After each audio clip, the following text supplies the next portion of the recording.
So, Bill, AI is here to stay. Small and mid-sized companies, especially, are learning how to use it. How do they go? How does a small business go about using it the right way? Well, it's a difficult question to answer. Of course, if you see a piece of content created by AI, look to see if there are any notices of intellectual property protection within or associated with that content. For example, there might be a trademark notice, TM. There might be a registered trademark notice, a circled R. There probably will be a copyright notice, a circled C, with some language after it. But if you can't determine, if in doubt, don't. Because a lot of content generated by AI is anonymous, because what it has done is collect masses of information and provides them to you irrespective of who owns the information.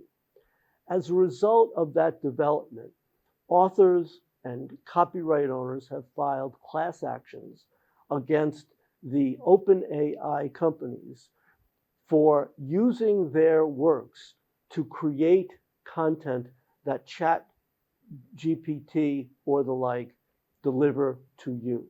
Remember that ChatGPT and other AI engines are open engines, meaning nobody has screened the content before AI pulls it all together and delivers it to you.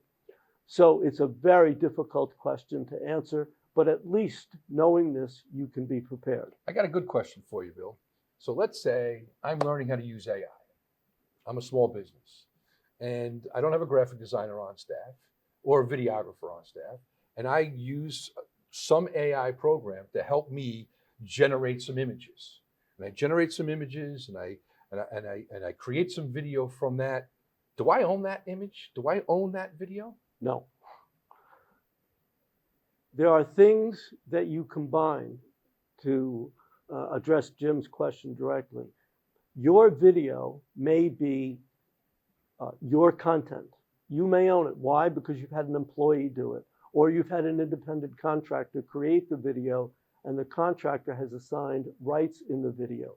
But if within that video you have used someone else's content, someone else's copyrightable subject matter, trademarks, or location, that can be called a derivative work and can still subject you to risks. In other words, when you prepare content using AI, you need to look at all of the separate elements and the genesis of each one of those elements, which is what I do when I review advertising.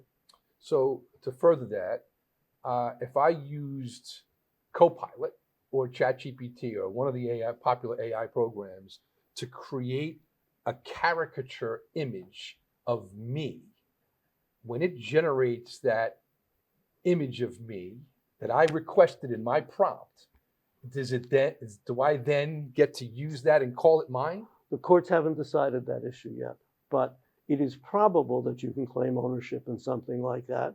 But again, if you use, for example, a cartoon character that AI has generated, and someone says, well, I didn't let Jim Kirkos use that, that person can issue a cease and desist letter.